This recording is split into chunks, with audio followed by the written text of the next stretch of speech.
It was Caleb's birthday, my grandson. I showed up with a little gift, a lemon pound cake, and a cardigan I had just finished knitting the night before. The yard was full of balloons and folding chairs, kids laughing, tables lined up under the sun. But there wasn't a single seat left for me. Mark glanced at Rachel, then turned to me and said, "Oops, looks like we miscounted." And right then, something in my heart just shifted. I could feel it. Something had changed, and it wasn't in my favor. My name is Eleanor Holloway. I'm 70 years old. I spent 38 years teaching elementary school. I raised a boy who used to beg for 2 bedtime stories instead of 1, and now there I was, standing at the edge of a party I helped pay for, unsure where I fit in anymore. Rachel took the lemon cake from me with both hands and said, "Oh, thanks," without even looking up. Then she handed it to someone I didn't know. The cardigan stayed in my tote bag the whole time. Kids ran past me with frosting on their cheeks and paper hats flopping around. Caleb gave me a quick wave from the inflatable castle, then went right back to bouncing with his friends. I didn't blame him. He was turning 9. His world was getting bigger. I looked around. Every single chair was taken. Rachel's mother was tucked comfortably under the shade with a light blanket across her lap and a cupcake halfway gone. Someone had tied a balloon to the back of her chair. It was pink, shaped like a little star. I stood by the cooler for a while, pretending to read the soda cans. That's something old teachers learn to do. When you don't know where to stand, you find a way to look useful. Rachel had once told me, "Don't go overboard, it's just a kid's party." But here she was, going overboard in every possible way. There were balloon arches in matching colors, napkins folded like fans, and a clown who looked more scared of the kids than entertained by them. I tried to blend in, to settle into the noise, but deep down, I felt like a question no one wanted to answer. When it came time for the family photo by the cake table, Rachel's voice rose above the crowd. "Okay, everyone, family first."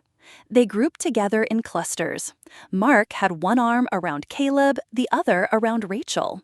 Her mother stood in front like royalty, holding a party hat as if it were a crown. Someone started counting down. No one looked for me. I waited another 10 minutes before quietly picking up my tote and walking back down the sidewalk. I passed the same chalk drawings Caleb had made the week before. One of them still had my name written in blocky letters, Grandma E. The cake came home with me. No one had touched it. I set it on the kitchen counter, still wrapped, still whole. That night, I opened my laptop. Rachel had already posted the photo album to Facebook. 47 pictures. Rachel beaming, Mark laughing, Caleb blowing out the candles. I clicked through, one photo at a time.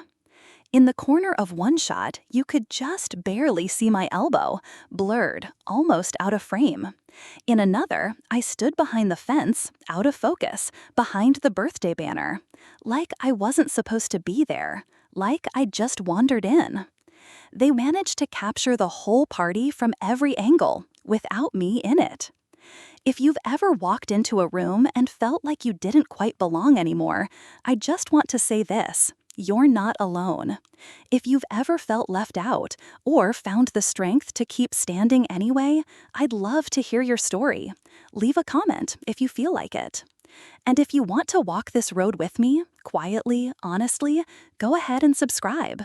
The next part of this story starts with a lemon cake that sat untouched all night. And what I did with it the next morning, well, it might surprise you. The lemon pound cake was still sitting on my kitchen counter, untouched. The plastic wrap had started to fog up a little. I hadn't even removed the bow. It just stood there, like a quiet reminder that maybe I had read everything wrong. At 7:12 the next morning, my phone lit up. It was a message from Rachel. It said, "Thanks for stopping by. Sorry it got hectic." No punctuation, no warmth, not even a real apology, just a text that felt more like a shrug. I stared at it for a while, then deleted it.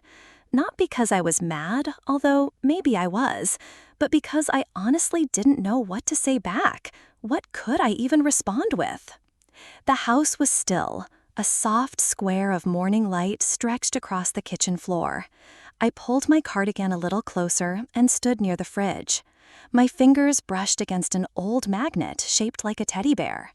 Underneath it was a photo of Caleb from his first birthday, frosting on his cheeks, laughing without a single tooth in sight. Back when Grandma still meant something. Back when I still felt like I mattered. That familiar ache crept in, quietly, like it always does. Not sharp, just dull and steady. It sat in my chest like it had no plans of leaving. I bent down and pulled out the old photo album from the bottom shelf. The pages creaked softly as I turned them. My fingers traced the edges of each picture. There was one of me holding Caleb as he smashed his cake. On the back, Rachel had written, "Best Nana," in that loose, loopy handwriting. I swallowed hard. That felt like it was a lifetime ago. I called Mark. It rang 4 times, then went to voicemail. I hovered over the button for a second, then just hung up.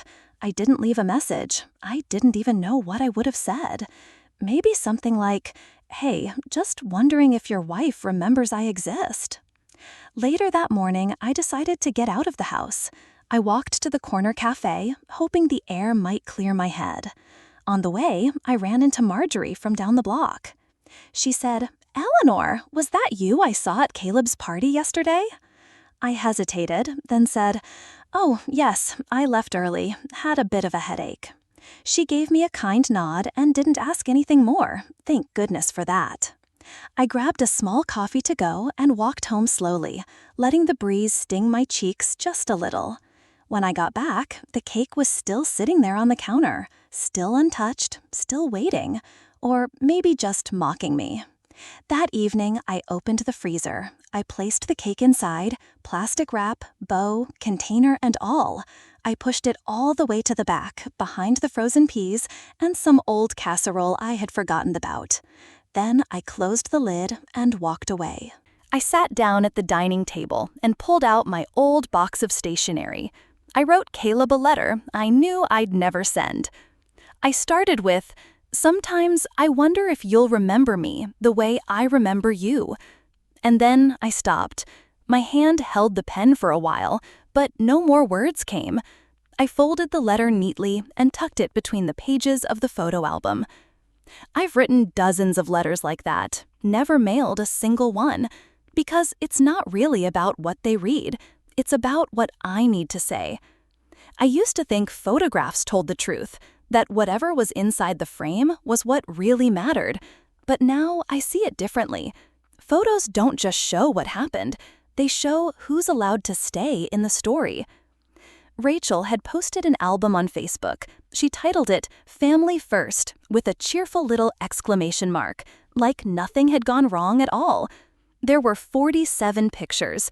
I went through them slowly, one by one. Caleb blowing out candles, frosting smeared on his cheek, Rachel's parents grinning beside a big red bow on their gift, group photos out on the patio, everyone holding drinks and wearing those shiny gold paper crowns. I wasn't in a single one, not a single picture. There was one photo of Caleb holding the lemon pound cake I brought. I had added a candied zest swirl and a little sugar heart in the corner.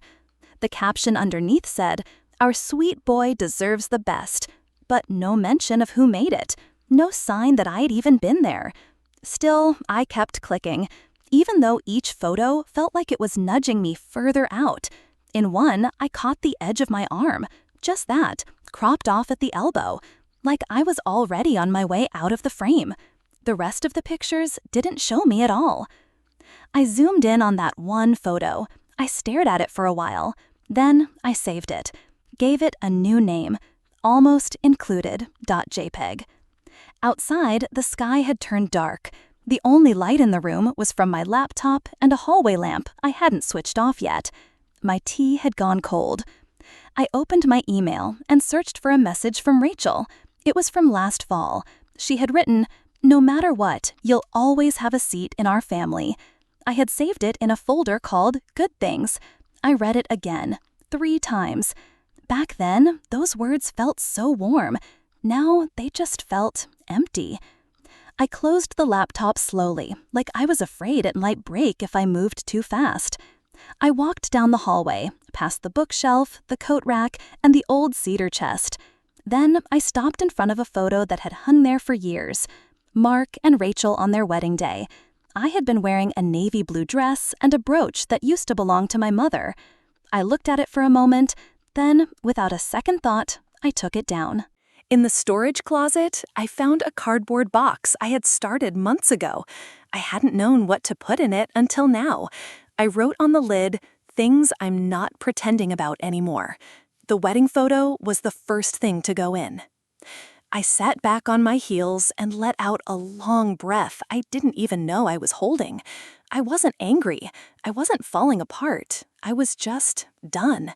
Done trying to stay in a picture that no one wanted me in.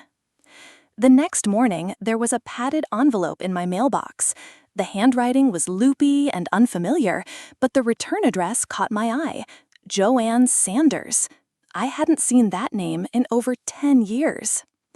I held the envelope for a long time before I opened it. Some things arrive when you're ready for them, even if you don't realize it yet. I hadn't heard the name Joanne Sanders in over 10 years, but there it was, written in soft, looping black ink across the front of a padded envelope, sitting on my kitchen counter like it had always belonged there. Rain had just started when I sliced it open with a butter knife. Inside was a photo, just a simple 4x6 print, edges slightly curled, still glossy, still holding warmth from an old memory. It was me, holding baby Caleb. His little head rested against my chest, and his tiny hand was gripping the pendant I used to wear every single day. Rachel wasn't in the photo. I remembered that afternoon so clearly. It was right after one of Caleb's checkups. Rachel had gone upstairs to lie down, and I stayed in the nursery, rocking him until he drifted off. Tucked beneath the photo was a folded note. Even before I read it, I knew the handwriting. It said, "Saw the pictures online. Thought you deserved this memory back. If you ever need a reminder that you were there, really there, here it is." My hands trembled as I held the letter, but I didn't cry. Not yet. Joanne used to live right across the street back in Albany when Mark and Rachel were still newly married. She was gentle, thoughtful, always offering to water someone's plants when they were away. I could still picture her on her porch, reading a paperback with a glass of iced tea sweating beside her elbow. She moved away not long after her divorce. I hadn't thought about her in years. But now, a memory came back clearer than I wanted. I had just pulled into the driveway one afternoon and looked across the street. Rachel was gripping Caleb's little arm too tightly. He couldn't have been more than 3. Her mouth was moving fast, and Joanne was standing frozen in her yard. Our eyes met from across the street. Back then, I told myself Rachel was tired, that all young moms had moments like that. I didn't ask. I didn't say anything. The kitchen was so quiet. Just the ticking of that old wall clock. I stood there for a long time, holding that photograph like it might slip away if I didn't hold it just right. Eventually, I walked down the hallway to the storage closet, pulled down a plastic bin filled with old photos, bits of keepsakes, letters, and mismatched envelopes. I brought them all to the dining table and spread them out. Some I stacked to keep, others I planned to return. Near the bottom, I found a dusty old DVD labeled Caleb, Age 2, Backyard. I grabbed my laptop, slipped it in. The screen flickered, and there he was. Caleb, frosting on his chin, wobbling toward a little soccer ball. He tripped, scraped his knee, and started to cry. Off-screen, I heard my voice. "You're okay, baby. Nana's got you. You're okay." I hadn't remembered that moment until right then, but there it was. Proof. I had been there. I mattered. That night, I dreamed the old house next door caught fire. People were standing around on their lawns, just watching. Some pointed, some took pictures, but no one called out my name. no one even checked to see if I was inside. I woke up before the flames reached the porch. On Thursday morning, I opened an email from the Albany Public Library. The subject line said, "Free community art sessions for seniors. Come rediscover yourself." I stared at it longer than I needed to. Then, before I could talk myself out of it, I clicked register. I hadn't held a paintbrush in years, not since I left the elementary school classroom. Back then, I taught art for 3 wild, beautiful years before the budget cuts moved me into general education. But there was one lesson I never forgot. I used to ask the kids, "Draw your safe place." Some drew tree houses, some drew their grandma's kitchen. One little boy drew a cardboard box. It was raining when I got to the library. The community room downstairs smelled faintly of dust and peppermint tea. Folding tables were lined with sheets of paper, little bins of watercolors, and dull yellow pencils standing in plastic cups. I picked a seat in the back, gave a few polite nods, and kept to myself.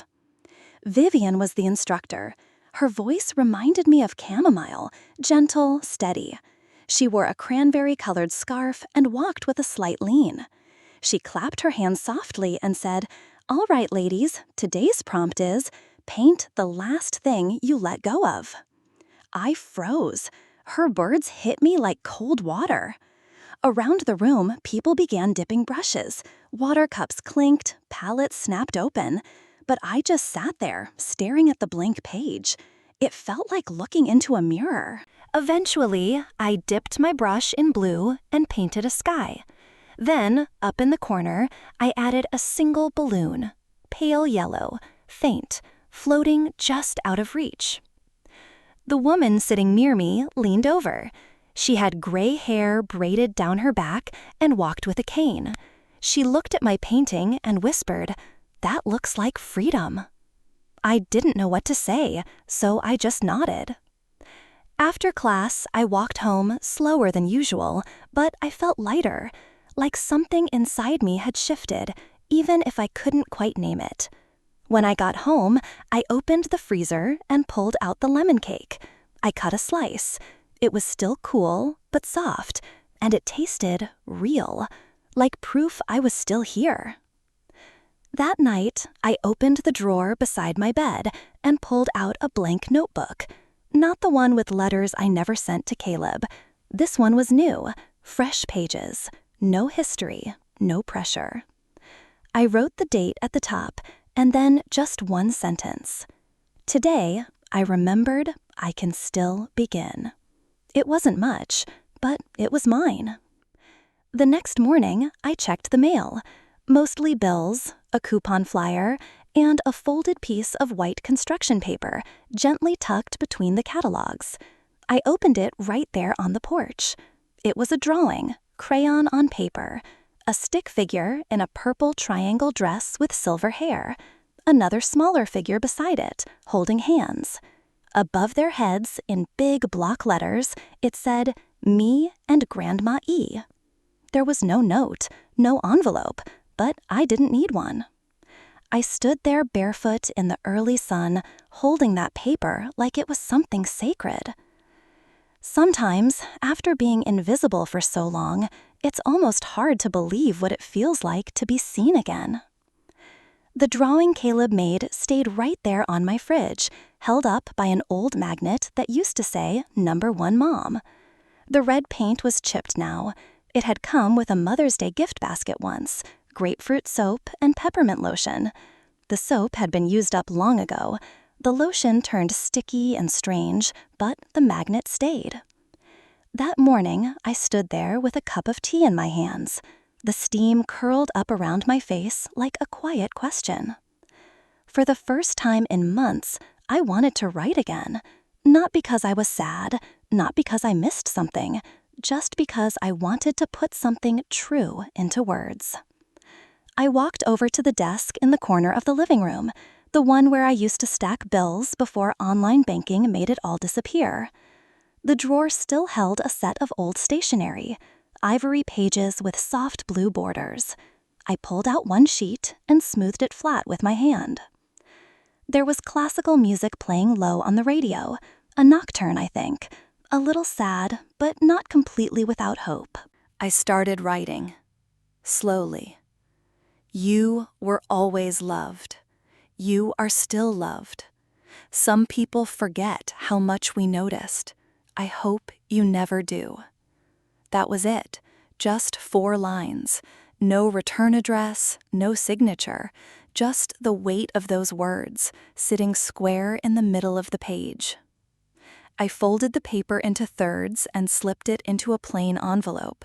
The glue was too old to hold, so I sealed it with a small piece of tape. No handwriting, just Caleb's name, printed out on my old computer. It felt simpler that way, quieter, more like a whisper than a shout. Around midnight, I stepped outside. The air was cool and everything felt still, like the season itself was slowing down. I wore my slippers, the good pair, the ones with the soft lining still holding up. I walked 2 blocks, past 3 streetlights, reached a mailbox I hadn't touched in years. I slid the envelope in, rested my hand on the cold metal for a moment, then walked home. The next morning, I made toast and checked my phone. 1 missed call, 1 notification. I didn't open it. I just turned the phone face down on the counter and left it there. Around noon, it rang again. No caller ID. I let it go to voicemail. No message. Later that evening, while I was folding laundry, a text came in. It was from Mark. He asked, "Did you send something to Caleb?" I stared at the screen for a moment before writing back. "Why do you ask?" I saw the typing dots appear, then disappear. No reply. I didn't text again. That night, for the first time in weeks, I didn't wake up at 3:12. I didn't stand in the hallway wondering what I should have said. I didn't replay anything. I just slept. And somehow, that felt like an answer in itself. Because sometimes the truest things we say are the ones we never sign, and sometimes silence is its own kind of truth. If any part of this reminded you of something you've been through or something you're still carrying, I'd really love to hear it. You don't have to say much. Just tell me if you've ever sent a letter you didn't sign or wished you had. And if this story feels close to your heart, I hope you'll stay with me. There's more to share. Things I haven't said out loud until now. You can subscribe if you'd like to walk this road with me. I don't know where it leads, but I promise every step will be honest. The lights at Mark's house were on later than usual. I hadn't meant to notice, but standing on the sidewalk, I could hear the sound of laughter, real laughter, and the gentle clinking of forks on plates. I hadn't been invited, of course, but Caleb had left his sketch pad in my mailbox again. No note, just the pad tucked behind the flag. The cover was flipped open to a half-finished dragon and a sun with a smiling face.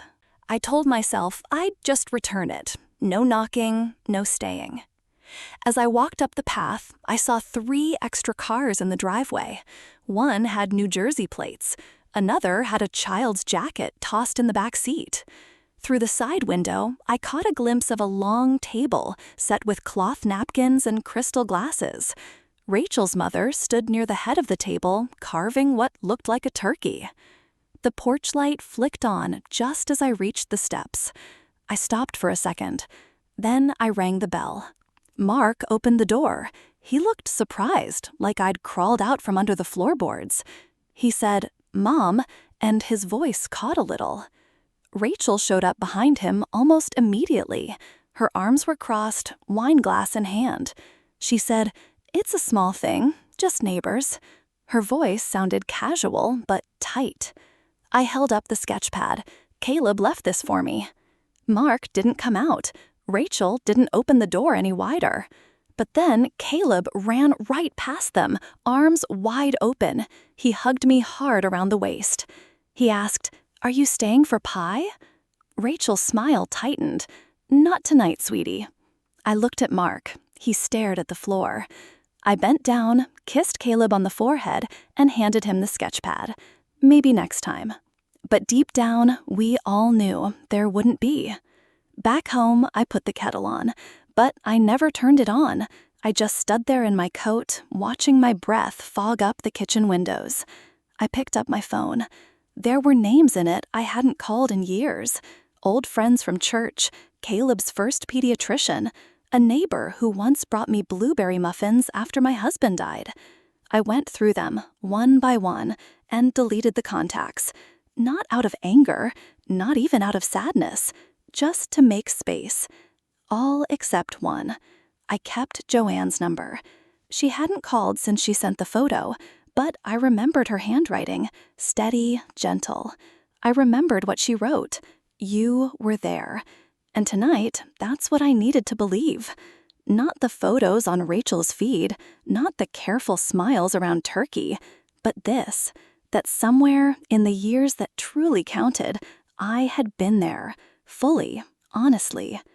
I slid the phone back into the drawer, turned off the light, and stood still in the quiet. Not sad, not exactly, just tired. Tired of asking for a seat at a table that was never meant for me. The week after that dinner, I stayed on my side of town. I told myself it was because of traffic, or errands, or gas prices. But deep down, I knew. I just didn't want to run into anyone who looked like them. Still, by Thursday, I was out of frozen peas. And habit, plain stubborn habit, led me right into aisle 5. I saw her before she saw me. Rachel, standing there with her phone in one hand and a box of chili mix in the other. She used to say real chili never came from a packet, said it like it was part of who she was. But there she was now, holding a jar labeled Texas Bold and a loaf of soft white bread, the kind Caleb used to wrinkle his nose at. I turned slightly, hoping she wouldn't look up, but she did. She blinked like I had startled her and said, "Oh, hi." Her smile was thin, barely there. "Stocking up?" I held her gaze and said, "Didn't know you were cooking again." She looked down at the box in her hand and gave a small shrug. Sometimes it's just easier not to complicate things. I nodded and stepped aside so she could walk past. We ran into each other again at checkout, 2 lanes over, close enough to feel the tension, but not close enough to talk, until the line started to clear and we both reached the conveyor belts. She turned slightly and said, just loud enough for me to hear, "You're making this harder than it needs to be." I looked right at her, really looked. "That's funny," I said. "I was about to say the same to you." She blinked once, then again, and turned away. Outside, the wind had picked up. I pulled my coat tighter, holding the brown paper bag close to my side. As I crossed the parking lot, I heard a cry, a soft, surprised yelp. I turned and saw a child slip near the curb. I rushed toward her. But it wasn't Caleb, not even close. Just a little girl in a red pom-pom hat, one glove missing. Her mother ran over, breathless, thanking me again and again. I nodded, smiled, and stepped back into my own breath. Back in the car, I sat for a moment with my hands on the steering wheel. Rachel hadn't raised her voice. I hadn't cried. But the air between us had felt sharper than anything I could have screamed. It wasn't the kind of fight with a slammed door or a broken dish.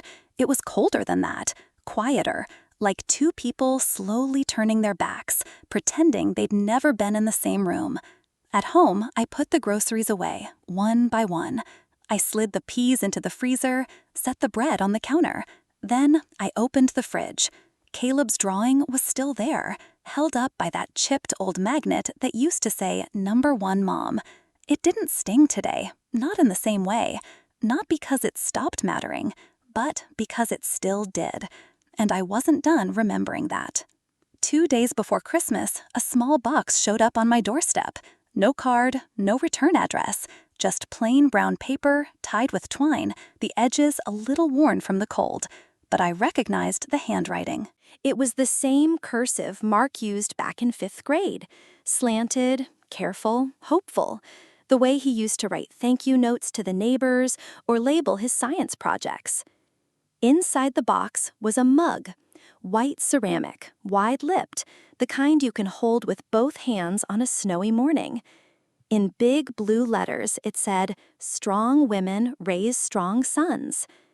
There was no note, just tissue paper wrapped around the handle and a thin red ribbon tucked at the bottom, like someone had planned to tie it but changed their mind.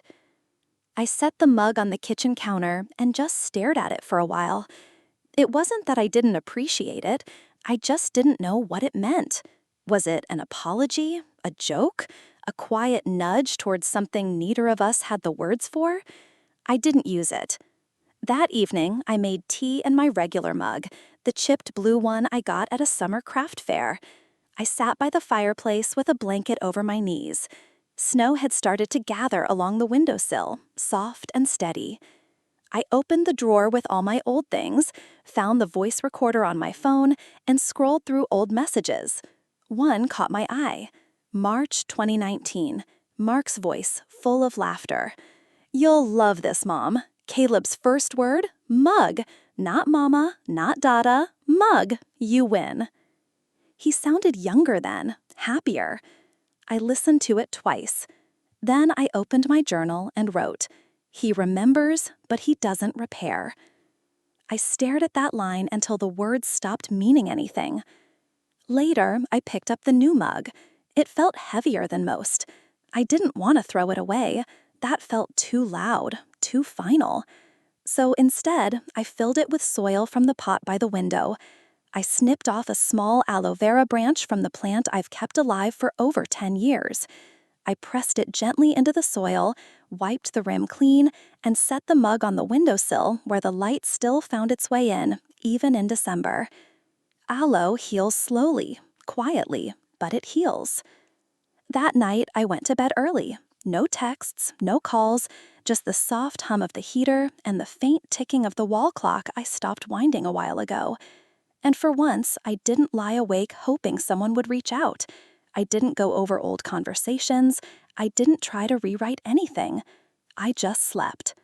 The next morning, I opened the front door to grab the newspaper and saw a letter tucked underneath. It was from the Albany Senior Art Center, typed and signed. "Your watercolor has been selected for the Winter Reflection exhibit. We'd be honored to display your work." I smiled before I even noticed I was smiling. Just a small, quiet smile. There are some gifts you don't know you're allowed to receive, and some you give yourself, in the quiet when no one's expecting anything from you anymore. The old city hall still smelled like paper and polish, but the place had changed. The walls were covered now, filled with paintings and sketches and all kinds of pieces made by local hands. Folding chairs were lined up in rows, track lights buzzed softly overhead. Somewhere near the front, someone clapped gently at a watercolor of two foxes in the snow. They had hung mine in the back corner. And honestly, I didn't mind. It had a chair in it, and that was enough. Just one folding chair, sitting in the middle of a wide green field under a pale blue sky. No people, no motion, just space, silence, the kind of stillness that makes sense as you get older. That day, I wore my mother's scarf, pale lavender, soft in the way old stories feel soft. I'd gotten my hair done the day before, just a little trim and a quiet blowout. I told the stylist it was for something small. She smiled and said, "Small things matter." I stood next to my painting, holding a cup of lukewarm cider, trying to stay open, not expecting anything, just open. A woman stopped in front of it. She tilted her head and said, almost to herself, "It feels like waiting for someone who never came." I didn't correct her. A few minutes later, Vivian came over and gently linked her arm through mine. "There you are," she said. "Let me introduce you to some admirers." She brought over two people, a man with silver-rimmed glasses and a woman wearing a mustard-colored coat. They both said they saw something quiet and dignified in the painting. I smiled. I said thank you, and I meant it. Toward the end of the afternoon, I noticed the woman with the cane. Only this time, she was using a walker. She moved slow and steady, and when she reached me, she stopped. She looked at the painting and said, "You stayed. That matters." I nodded. My eyes stung for a moment, but I didn't look away. Mark wasn't there. Caleb wasn't either. But I didn't search the room for them, not really. Because for the first time in a long while, I felt like I was there. Just me. Not someone's mother, not the person who got left out of the photo, not a placeholder or an afterthought. Just Eleanor. A boy walked up to the painting, maybe 8, maybe 9. His jacket sleeves were too long, and his shoelaces trailed behind him. "Why's there only one chair?" he asked. I smiled and said, "Because sometimes one is enough."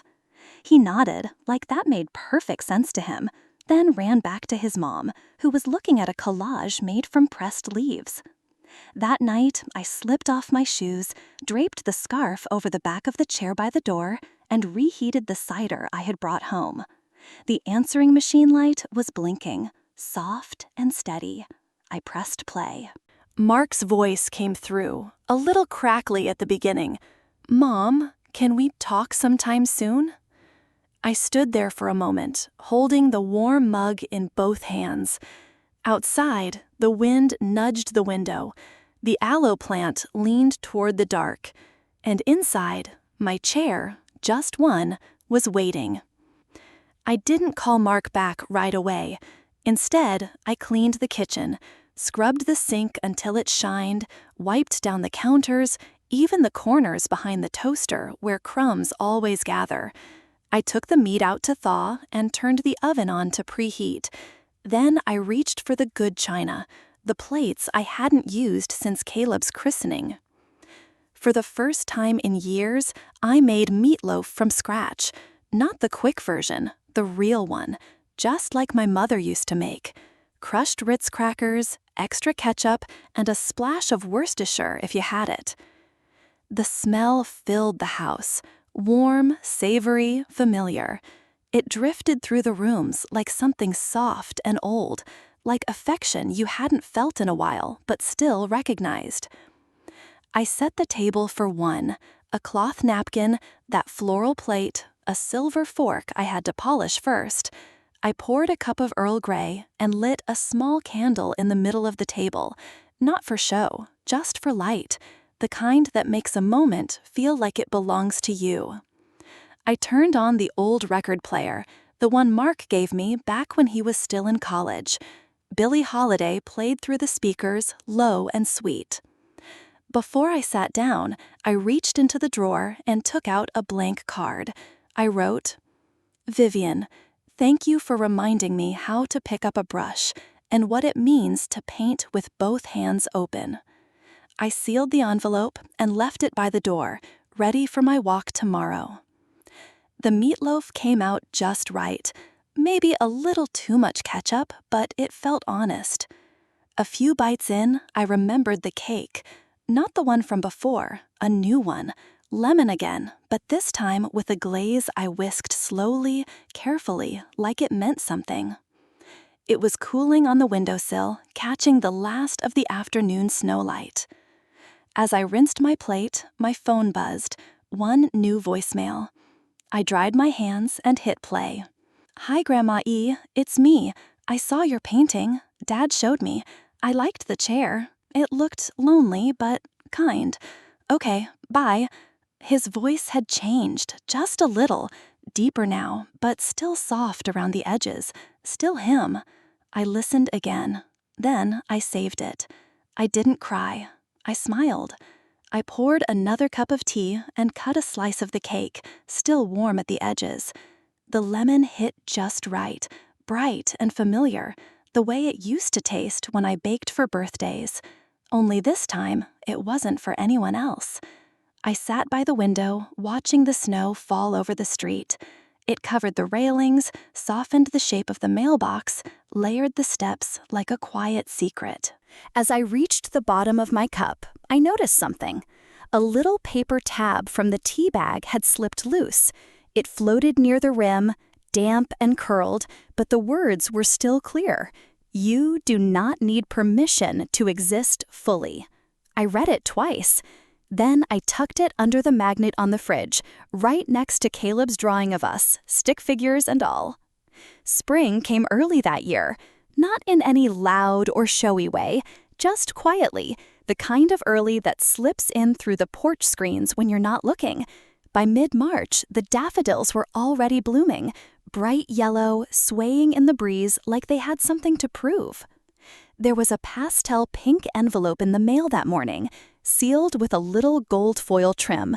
It stood out from the usual stack of bills and grocery ads, just enough to make me pause. I brought it inside, set it down on the counter, and made a cup of tea before opening it. But I already knew what it was. Inside, in cheerful cursive, it read, "Please join us to celebrate Caleb's 10th birthday." There was a date, a time, and a line for RSVP. I left it blank. Tucked behind the card was a folded sheet of paper, crayon lines, another stick figure drawing. I opened it slowly. 3 people this time. Caleb in the middle, me on one side, Mark on the other. Rachel wasn't there. I didn't know if that meant something or if Caleb just got tired halfway through. But in this one, I wasn't standing off to the side. I was seated, centered, smiling. I set the drawing on the table and poured my tea. The sunlight stretched across the porch floor like warm fingers. I sat down with my knitting and let the needles do their quiet work. The mail carrier walked past and gave a wave. I waved back. A few rows later, my phone buzzed on the windowsill. I didn't rush to check it. When the yarn reached a natural stopping point, I picked it up. Voicemail. I pressed play. Mark's voice came through, softer than I remembered. He said, "Hey, Mom, we're trying. I know it's late, but we are." There wasn't a big apology, no dramatic moment, just that, a few words. And they didn't land like thunder. They landed like a leaf. I walked over to the bookshelf and pulled down the ribbon from the art exhibit, faded blue, still curling at the edges. I placed it beside the new drawing and stepped back to look. 2 pieces of paper, one printed, one drawn, sent from the same house, but they didn't carry the same weight. I didn't cry. I didn't fall apart. I just breathed. A full breath, the kind that stretches your chest and clears out the corners you forgot were there. And then, without thinking, I said something I hadn't said in a long time. I whispered, "I'm already home." And I meant it. Later, I stood on the porch as the wind picked up. The RSVP card fluttered under my tea mug like it wanted to remind me it was still there. But I didn't reach for it. I let it stay blank. Because not every invitation needs a reply. Not every seat at the table is worth taking if it costs you your peace. And sometimes the best seat in the house is the one you give yourself. Maybe I didn't mail the RSVP, but I answered something deeper that day. I stopped waiting for a place in a story that never had space for me, and I started writing my own. Sometimes love doesn't mean going back to where it hurt. Sometimes it means stepping back and still wishing them well. And if we can learn to find peace in our own porch chairs, maybe that's what home really is.